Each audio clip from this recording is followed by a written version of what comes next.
ठीक है, आप रहिए हमारे साथ।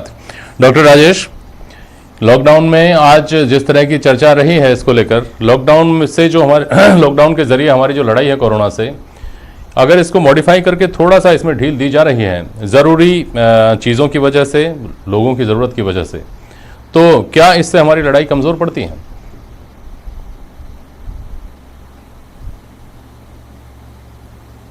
देखिए, लॉकडाउन को जो रेस्ट्रिक्शंस को जो कम किया जा रहा है, या जिसको आप मॉडिफाइड लॉकडाउन बता रहे हैं, हम लोग बोल रहे हैं, ये कई चीज़ों पर डिपेंड करता है कि आपका अभी का लेवल क्या है, कोविड-19 का लेवल क्या है, और क्या हम लॉकडाउन अगर खोल देंगे और लॉकडाउन खोलने के बाद जो हमें इकोनॉमिक बेनिफिट मिलेगा या हमारे लोगों को बेनिफिट मिलेगा, कहीं वो बेनिफिट से ज़्यादा खतरनाक ये तो नहीं हो जाएगा कि हमारे मरीज ज़्यादा बढ़ जाएंगे। इन दोनों चीज़ों को एक तरह से संतुलित रूप से देखना पड़ेगा।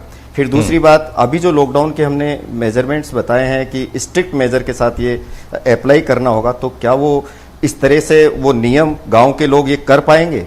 ठीक है, गांव या ग्रामीण एरिया का मजदूर इस बात के लिए तो सहमत है कि वो घर में बंद रह जाएगा, लेकिन क्या वो जानता है उसको कैसे हाथ धोना है? क्या वो जानता है उसे कैसे मास्क लगाने हैं? क्या वो सोशल डिस्टेंसिंग जानता है कि एक फैक्ट्री में काम करने में कितनी दूरी बनानी है? क्योंकि जब ये सिटी में ही ऐसा नहीं हुआ और हमें केसेज वापस रिपीट होते हुए दिखाई दिए, तो गांव से ये उम्मीद करना थोड़ा सा मुझे डाउटफुल लगता है। नंबर दूसरा कि आप ये मानिए कि जब यहाँ लॉकडाउन लगाया था राजस्थान में, तब आपके पास 110 के अराउंड केसेस थे और वो लॉकडाउन था, कंप्लीट लॉकडाउन था, अच्छे स्ट्रिक्ट मेजर्स यूज हो रहे थे, मेजरमेंट्स थे।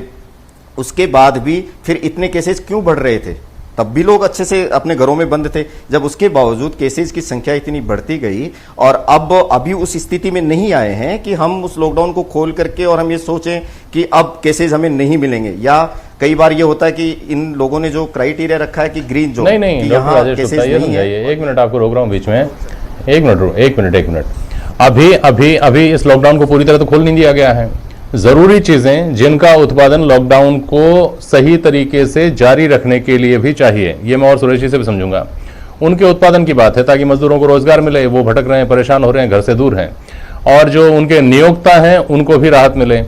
तो मैं ये कह रहा हूं कि लॉकडाउन को हमेशा के लिए तो नहीं रखा जा सकता ना कभी तो इसको खोलना ही है, और जब खोलना है तब एहतियात बरतनी है। तो उन एहतियातों के साथ प्रायोगिक तौर पर कुछ क्षेत्रों में, कुछ जरूरी क्षेत्रों में अगर लॉकडाउन खोला गया है, तो हमको इसको इस तरह से समझना चाहिए कि ये हमारा खुद का एक तरह से प्रशिक्षण भी है कि हम धीरे धीरे कैसे इस व्यवस्था से बाहर आएंगे। क्या ये सही नहीं है डॉक्टर राजेश?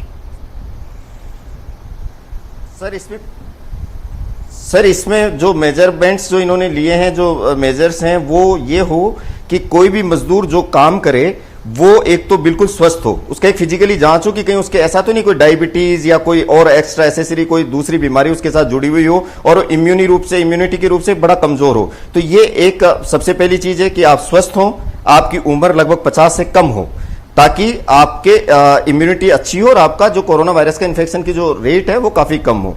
दूसरा, इनको एक माइनर ट्रेनिंग दी जानी चाहिए, क्योंकि लोग जिस फैक्ट्री में काम कर रहे हैं वहां एक ट्रेनिंग की एक फैसिलिटी हो कि भाई तुम्हें ऐसे रहना है, इस तरीके से आपको काम करना है। दूसरा, वो जो मजदूर है वो ऐसा नहीं है कि बहुत बड़ी कम्युनिटी में जा रहा है सीधा, या उनको एक आइसोलेट या कहीं किसी जगह रहने का या ऐसी सुविधा होनी चाहिए कि वो 10-15 दिन तक वहां काम करे, वो लोग वहां रहे, सोशल डिस्टेंसिंग बना के रहे, और फिर काम चलता रहे, तब तो हम इसको रोक पाएंगे। लेकिन ऐसा नहीं, मजदूर आ रहे हैं, वो अपने गांव में जा रहा है, इत्तेफाक से खुदा न खास्ता अगर उसको कोई इन्फेक्शन हो गया तो वो पूरे गांव में जाएगा और वो कम्युनिटी स्प्रेड करेगा। हमें इन चीजों का बहुत अच्छे से ध्यान रखना पड़ेगा, तब जाकर के ही हम धीरे धीरे खोल सकते हैं।